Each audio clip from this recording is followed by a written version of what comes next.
Welcome, today in front of me Poco X4 Pro, and I'll show you the face unlock test on this device. So I just set up my face recognition a couple of minutes ago here, and now as can you see I can unlock the device with my face. And now I'll make just 5 of tries to unlock the device, and we'll see how fast this feature is. So let's start. 1, 2, 3, 4, 5.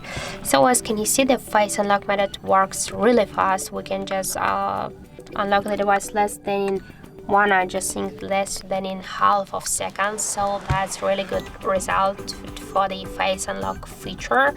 And I think that I can suggest you this unlock method. So if you, for example, just don't like some unlock methods like the pin codes or passcodes, you can try the face unlock feature, but don't forget that the face unlock or fingerprint scanner is less secure than the pin codes or passcodes.